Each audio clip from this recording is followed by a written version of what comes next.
Ready? Okay. It's like the royal. That's what it's like. Whenever you're ready. Okay, everybody ready back there? All right, welcome to the Basalt Town Council meeting. We would need to get a call to order and a roll call. Pam, please. 6:03 on the call to order. Jackie Hickson, Yes. Bernie Brower, Here. Rick Stevens, Rob Levitt, Herschel Ross, Here. Mark Kittle, Here. Gary Tenenbaum, Not here. not here. Okey doke. Thank you very much, Pam. Our next item is our favorite thing. It's our community acknowledgements. And the first one is for the Basalt Citizens of the Month, the Student Citizens of the Month. And we're pleased to acknowledge these folks based on the 6 pillars of character. And for March, it's citizenship. Do your share to make your school and community better. Cooperation, stay informed and vote, right? Be a good neighbor, obey laws and follow rules, respect authority, and protect the environment.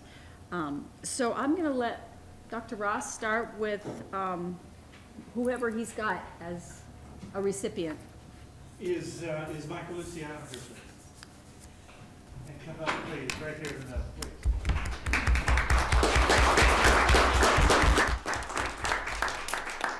So these comments were made by your teachers as to why you were chosen for this award. And it says, if I may read it aloud, Michael Luciano, 6th grade, is a focused and hardworking student and has worked hard to improve himself every day. He is always open to working with all students and helps resolve situations at school in a mature and respectful way. Michael is very reflective and cares about his classmates and helps other students make Basalt Middle School a better place. Congratulations.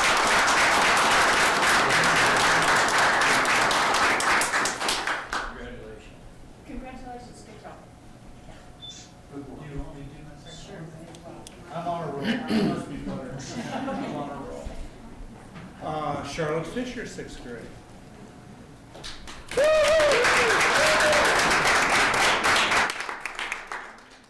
Charlotte Fisher, 6th grade, is the type of person that maintains a cheerful and positive attitude and makes everyone around her feel good.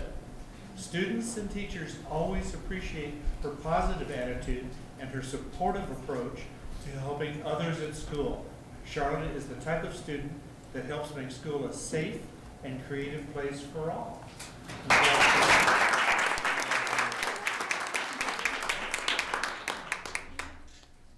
Christian Cathers. And Charlotte, here's a pin for you too. Oh, yeah, pins. Come right up here, Christian. Christian has written about his interest in protecting the environment. Specifically, he wrote an opinion essay on using box containers to build housing in retail structures, which would reduce the use of new materials for building and recycle already present materials by reusing already used shipping box containers. Christian tries to obey the class and school rules. He is cooperative and respects authority. Christian is a wonderful example of a good citizen, and I am happy to nominate him for this award. Congratulations.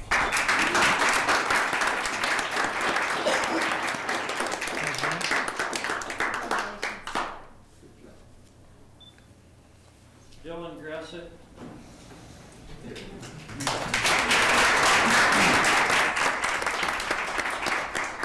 Dylan is an 11th grader who is also involved in leadership. He is great at following through with jobs big and small to help improve Basalt High School. He is creative and works well with others. Dylan is not out in front drawing attention to himself, but working thoughtfully and persistently in ways that make our entire community shine. He is an avid basketball, baseball, and outside of school competitive mountain biker. Congratulations.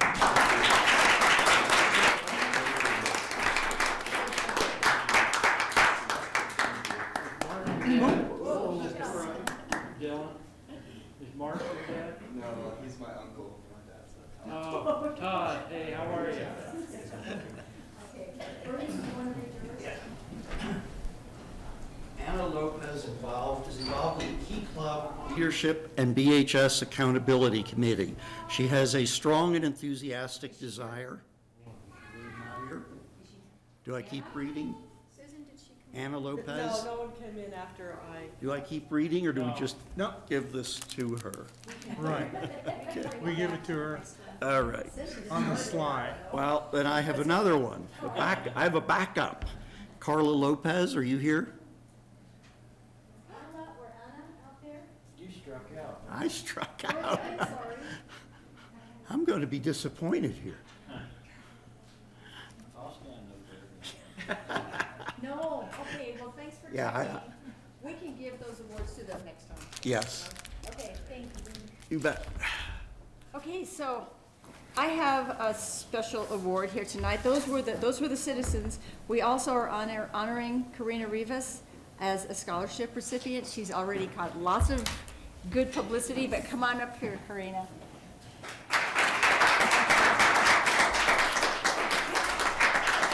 All right, you think I can do it without crying? Okay. Okay, a certificate of extraordinary achievement honoring excellence in the community. Karina Rivas, Basalt High School graduate, University of Phoenix scholarship recipient. The town of Basalt is proud to acknowledge Karina Rivas for the hard work and dedication that has earned her a full tuition scholarship to the University of Phoenix. Karina was nominated for the scholarship by Colorado's 2016 Teacher of the Year, Letitia Ingram. Woo, woo, woo. Basalt High School. Karina was unable, okay, it'll be fun. Karina was unable to speak English when she arrived in Basalt a mere 2 years ago to be reunited with her family. Since then, Karina has worked hard and dedicated herself to studies in government, English, and U.S. history, and has spent extra time with Letitia in classes that help students assimilate to their new home. Karina's hard work and determination has paid off. The scholarship Karina has been awarded will grant her the opportunity to pursue a bachelor's degree and follow her dreams in the field of nursing. The town of Basalt is honored to award Karina this certificate of extraordinary achievement this 12th day of April. Do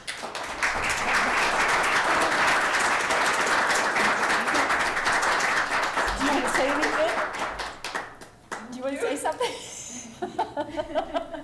You don't have to, but if you want to, you can. Thank you, everybody. Thank you, Ms. Ingram, and thank you, my family. Thank you, Basalt. That was good.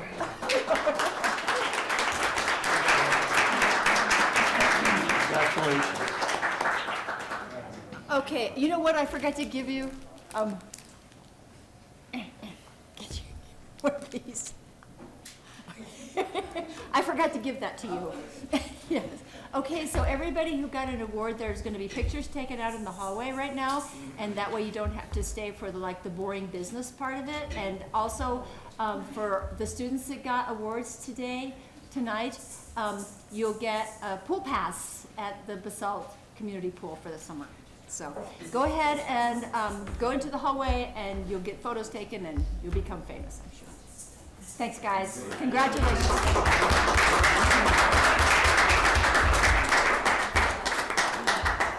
Okay. Thank you.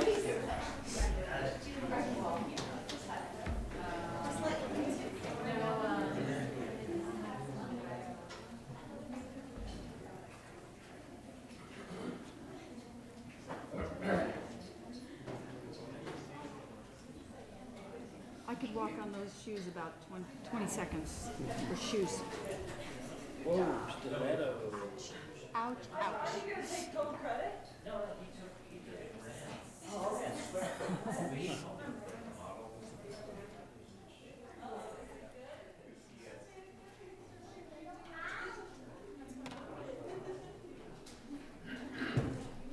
Okay, I think I will go ahead while people are sort of leaving the room from this last item.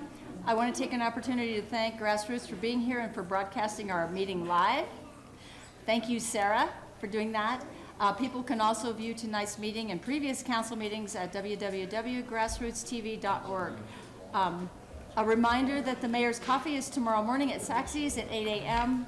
Anybody and everybody is welcome to come have coffee, ask questions, tell me how I should do my job, etc. Okay, so the manager, Tom, it's either Tom or Mike. Mike Scanlon has some comments he'd like to make. Merita Mallory with Recycle sent an update to the town. There's copies at your place, and I'll just kind of do the highlights. Recycle, Basalt system will feature 80 bikes, 7 hubs, and 6 hub stations and 16 satellite stations. They plan to open the system the week of May 16th. They did voting on where to site the stations. Over 100 people participated with 430 different locations identified, and voting still occurring.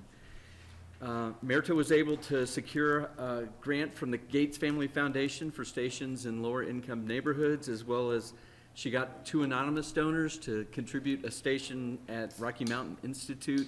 And if you've ever met Merita, I doubt there's anybody that can say no to her. She will eventually get there. So her capital campaign's going really well in terms of raising money for our stations. And then if you go down there, there's an extensive Latino community programming and outreach that they're doing. And it talks about that in terms of hiring a Latino outreach coordinator and neighborhood ambassadors to implement, bike sharing, especially in the Elgibel and Crawford area of the Mid-Valley.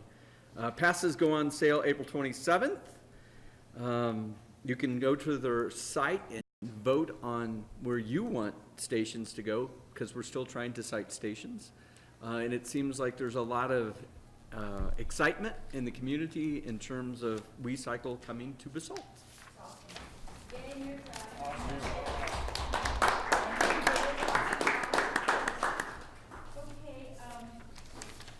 council comments.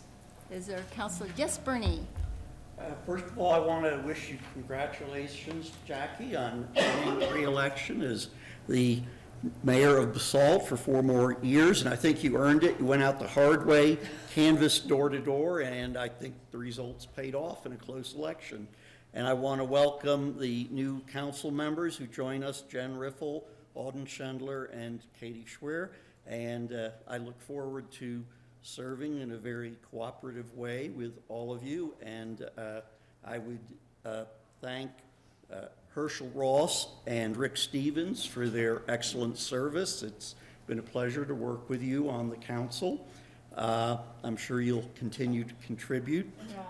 And I do have an overall comment, which brings me to a question and a discussion with Mike, and that is, I think we saw a definite new direction and I wouldn't say a mandate, but a pretty unified direction from the voters favoring 3 out of the 4 new council positions will be those who favored low growth, lower density, and slower growth. So I think we have a somewhat new direction on the council, and I want to say I'm probably in the camp who favored a greater development and growth. When I announced for mayor, I suggested 55,000 square feet of condo and office on the Pan and Fork, and that seemed to be where the P&Z was heading. I don't believe that's necessarily true, and I would think it would be beneficial if we re-meet either individually or in group and listen to what the direction the new council members would like to take and see how much progress. But I think we do need to be open to looking at a new direction. We've spent 18 months getting to this point, and it seems the voters have a somewhat different idea of where we should be going. But, I think that will come out by working together and talking together. I still do advocate significant hotel and possibly office on that space following the Downtown Advisory Committee's report. But I am very open to the new ideas and working with the new council. That just brought me to a question I have, and that is on the news on the website. We have this request for statements for qualifications for architectural design services for the Basalt River Park and other projects. And it says about the exhibit, it says refer to an exhibit, Basalt River Park Appendix 1. It wasn't on the website, but I assume, Mike, that it was the plan that we had proposed? I don't know. No, we actually fixed that. It's the park plan.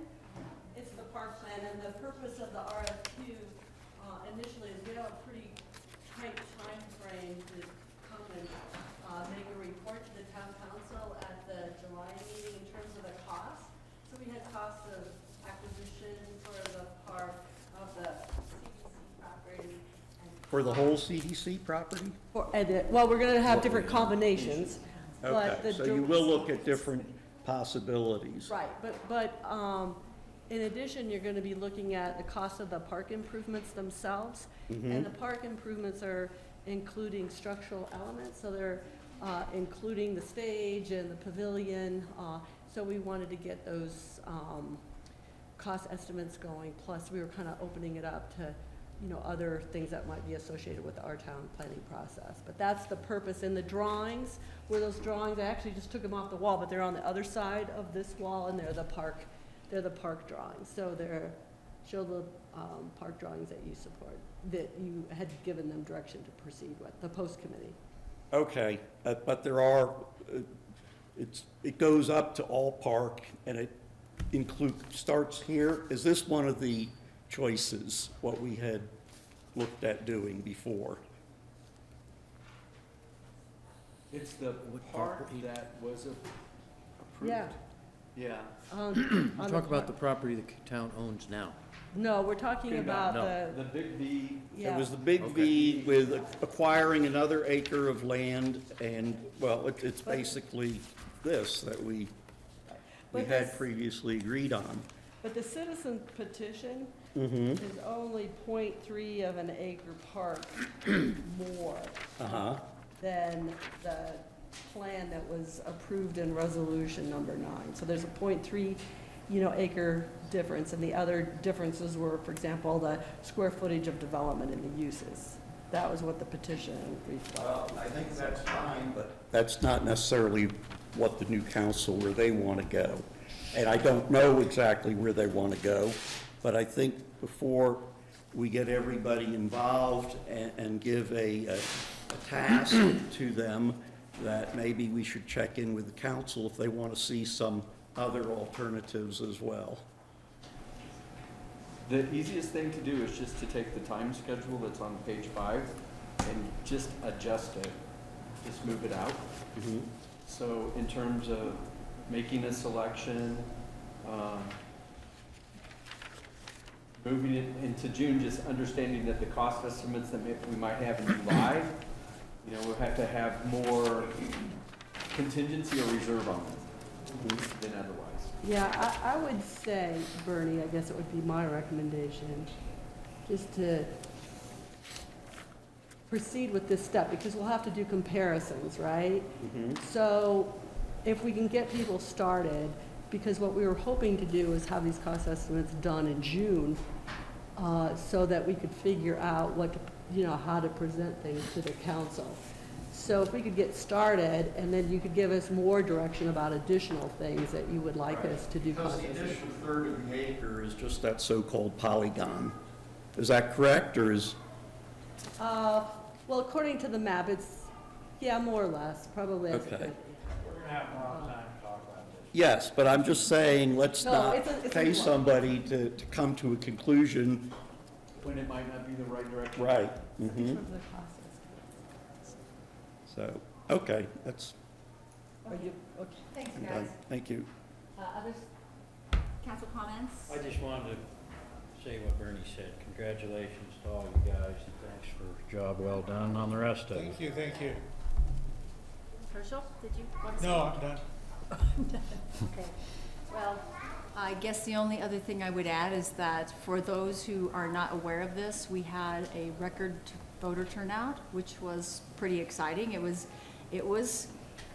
a pretty big election, and I just have to congratulate the voters of this town. We had a tremendous, it was 50% of the active voters or something like that.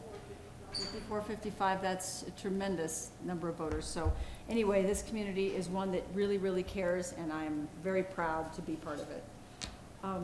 Okay, we're kind of jumping around. We had a couple of recipients, award recipients, who came a little bit later. So Bernie's got those folks awards, and so we'll let Bernie did not get shut out. He will be able to, That's good. I don't think Carla came in. oh, Okay, Aranza Lopez.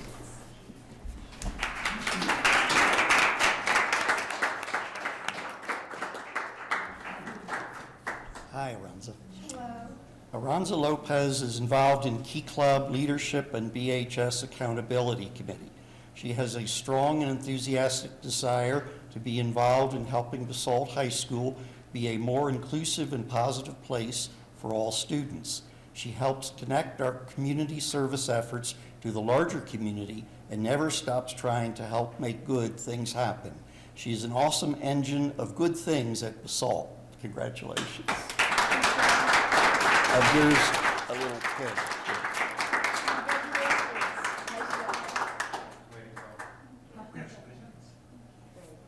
okay, so we are still missing somebody, but we will catch them next time around.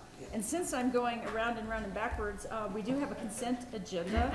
Are there any questions on the consent agenda? Or Motion to approve. Second. all in favor? Aye. Opposed? What else am I missing, Pam? Citizen comment. Oh, citizen comments. Are there citizen comments for issues that are not on the agenda tonight? Any citizen comments? Okay, hearing none. Thank you, guys. Item number 6 is resolutions. Resolution number 5, series of 2016, a resolution of the town of Basalt granting approval of town funding for events in Basalt. Who's presenting that, Mike? Is that you? It is me now. Okay. Okay. So, and it's resolution 15. Item 6A. Thanks. Here, I'm here, sorry, we're trying to get a picture. This is a resolution that's approving the events the town of Basalt is paying money for in 2016. And the good news is that a lot of groups have been coming forward with ideas on events. We started with the BDBA, who heard a proposal from Mike Waters, met with Willits Town Center, who also wanted to use Mike Waters for the Wednesday concerts. Robin Waters from the Chamber has been working with a couple groups on Basalsa and having movies in the park. And some of our favorites are back with the car show and Lemonade Day. So that's the package of events. And in terms of funds, this kind of gives us the authorization to kind of move forward and drill down on maybe some of the costs that are included here. And so there's some flexibility kind of built into the resolution. So we're looking for approval of resolution number 15 tonight. Was this money budgeted? Yes. Mhm. We're just under the budget. 82,000. Yeah, we're like 85. Other comments or questions on this? These students are here. Are we supposed to, that was on consent. It was on consent. Okay. I move approval of resolution number 15, series of 2016. Second. All in favor? Aye. Okay, there are some students here that were in the consent agenda, correct? It is on the consent agenda. Honors is And it's the color run? Are you the color run people? Did you, did you want to say a couple things about the color run? It was approved already, but we would love to hear a couple minutes if you, I'd like to know what the color run is. Come on up. yeah.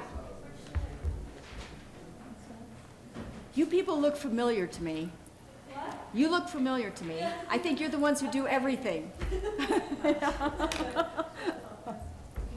Okay, who's the spokesperson? Okay, okay. My name is Kyle LaCroix. I'm the president of National Honor Society. I'm Megan. I'm the secretary. Right.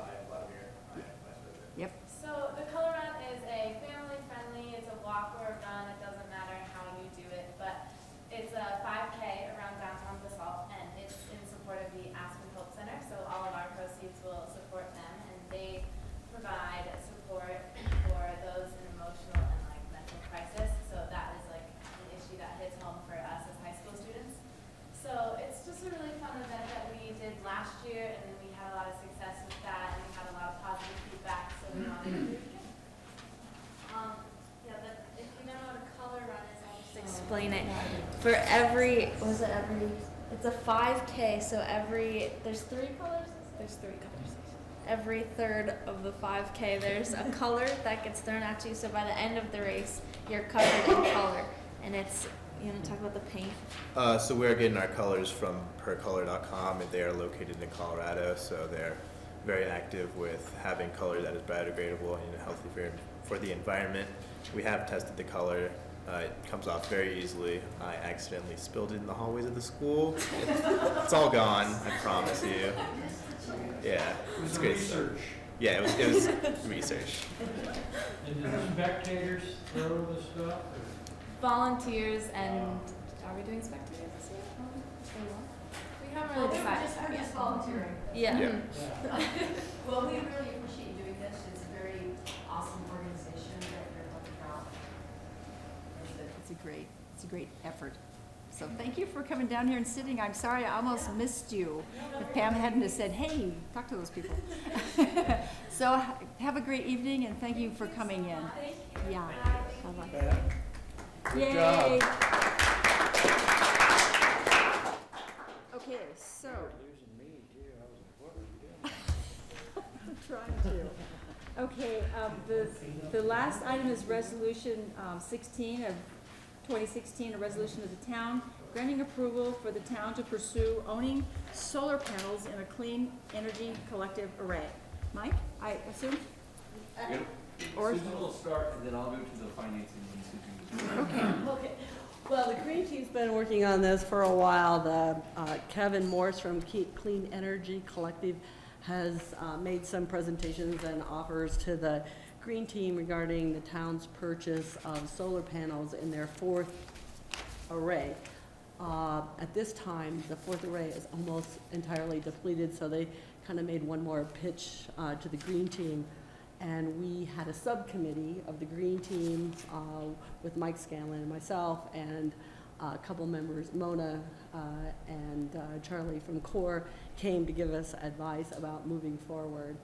And the response was really unanimous that we should go ahead with this last group of solar panels. And so what this resolution is addressing is 113 kilowatt solar system, and it would offset about 41% of the town of Basalt energy. That's not the entire town of Basalt. That's what the town uses for its water plant and its electrical lights. So what this really does is it authorizes kind of a due diligence period. We give a check to Clean Energy Collective, and they hold these solar panels while we do our due diligence and talk about how to finance that, which Mike will talk about. And just as kind of an aside, there's kind of a scramble at the last bit of trying to reserve those panels about people coming in and dropping out. And we got some revised numbers from Kevin today that indicated that we might be able to go up to 119.7 kilowatts. So we left it with Kevin that we were gonna leave the kind of a fully refundable deposit at the 32,346 and try to reserve all of these while we kind of work on the due diligence system of that. I'll turn it over to Mike. So, in working with Holy Cross to meet their renewables quota that they wanted to attempt by 2020, 4 solar farms were contemplated as part of that. This is the 4th and final one, and these are the last panels that are available. If there is another solar farm that comes along that's Holy Cross, it will not have the same types of rebates and credits available to it. So that's one of the things that makes purchasing these last panels really important. If you saw the pro forma that they ran in terms of the net cost to the town, and I think that was on like page 31 of their report, you'll see that it cash flows in the 2nd year using a rate that's 5.25%, which is a much higher rate than we could actually borrow at. And one of the things we want to be able to do is actually run these numbers using a rate that we think we can get And I think the return is actually better. The net gain over 20 years was close to 100%. So in theory, you're getting a credit almost equivalent to whatever that principal and interest payment is that you have on the lease. And that's over a 15-year period. I think we can actually maybe lessen the period and lessen the rate and actually create more of a return than you're seeing on the pages here. They're just doing what I would say the typical business lease rate is. But those cost savings that they identify in terms of credits, they capture at the beginning when they purchase, and then that purchase credit goes forward to the town in terms of what we pay for the array. So our portion of the array. So when you think about it, what we're doing is writing a check to reserve it so that they can't sell it to anyone else, doing our due diligence. So they don't cash the check, it just reserves our place in line. And then I'm having Bruce run numbers showing at our borrowing rate, what does this produce in the form of a return to the town. So the numbers you'll see coming back will actually be better than the ones you see in the packet tonight. And we have, I just want to mention that we have 2 Green Team members here that came to show support. I agree. Yeah, did you want to introduce yourselves? Philip Ring and Amanda Poindexter. Thanks, Mark. Philip Ring, Amanda Poindexter with Basalt Green Team. We're just here to show our support. We think this is the right thing to do. It aligns with the goals and values of the Green Team. We've been tasked with working on a climate action plan for the town of Basalt. First, we've got to we're establishing baselines, including a greenhouse gas emissions inventory for the town. But we are very certain that once we get to programming a climate action plan, that working towards 100% renewable energy will certainly be part of that program. So we think this is certainly aligns with that. And as Mike's saying, the long-term numbers are excellent, even at the rates that they're showing. If the town can get better borrowing rates, the return's that much sooner and that much greater over the lifetime of the system, which is 25 plus years. Nope, that was great. And so they have a solar farm, we lease a certain number of the collectors? We actually own a portion of it for a 50-year period, I believe, and our lease is for 15 years. So you get the electricity that's being produced by that for a 50-year period. And so we're not buying the collectors, we're leasing them, and then that goes to credits with Holy Cross? Uh-huh. The energy that those are producing gets us a credit on our bill. Okay. And where's the solar farm? At the airport. Yeah, this is the second phase of at the Rifle Airport. At the Rifle Airport? Which is very good sun exposure. I would think, yeah. And no problem with any neighbors, anybody? No, it's already exists, or it's already approved. It's already in the process. There. And no It's pilots almost coming in sold or out. saying they're blinded by the glare or anything silly like that, okay. And then, go ahead. And so, this is preferable than us doing solar collectors on our building ourselves. We couldn't get these credits and a reduction in our bill equivalent to this. Plus the exposure would be Right. very good. Okay. Yeah. And Mike, if you want to talk a little bit, because you may be able to recall this better than me, but RAFTA invested in a similar project. In this one. Bigger. I mean, it's the same, And more. The counties. And so I don't, anyway, it was a big deal, and it was a similar investment, and And this is the last piece that you can buy at this rate, which I think is really important. It's a very important point that Holy Cross has made it clear that they can't honor these rates moving forward. For 285 a watt. yeah, future power purchase agreements will not be nearly as favorable.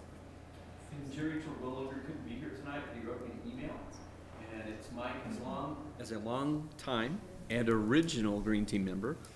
I'm very excited that the town is working towards a net zero electric usage. As a first step, I urge the council to pursue the agreement with Clean Energy Collective, which will result in reducing the town facilities to an annual zero electrical consumption. As I understood from yesterday's meeting with CORE, the collective, and yourself, the financial aspect of this is very favorable to the town. Thank you for pursuing this. And I think the really good thing about this too, given where we are in the transition, is this is a fully refundable deposit, so the new council will have plenty of time to weigh in and figure out, I mean, I think it's great, but I think it's also wonderful that we're not committing really tonight. So, anyway, thanks. Mark? I just wanted to say, I remember when we first sat down, you and me, and you said you need a list of your priorities. This was one of my top priorities, was a solar farm somewhere. Because up in Snowmass, we have the Renewable Energy Offset Program, which essentially you have to pay for outside snow melt, swimming pools, and spas. And if you offset, we only charge you half price for solar panels. Everybody in Snowmass is, or I would say 90% of them are doing this program. Because all the houses on Wood and Faraway Road, wintertime, they don't get hardly any sun, so. Yeah. Yeah, oh, we're gonna, Wait a minute.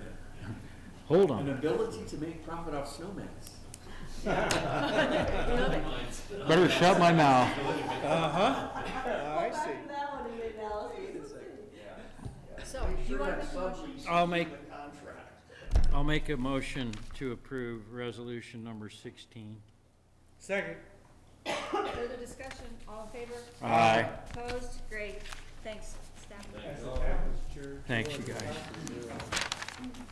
And I know we're at the very end of this meeting, so the one last thing I wanted to say is that this election put a pretty severe burden on our staff and a tremendous amount of pressure, and continues to do so for a little while at least. And so I just want to say a huge thanks to your patience and tolerance with all of us candidates and everything that's been going on, and your efforts are greatly appreciated. Is there any other business? If not, Motion to adjourn. second? Second. All in favor? Aye. Thanks, guys. So, Jack, I am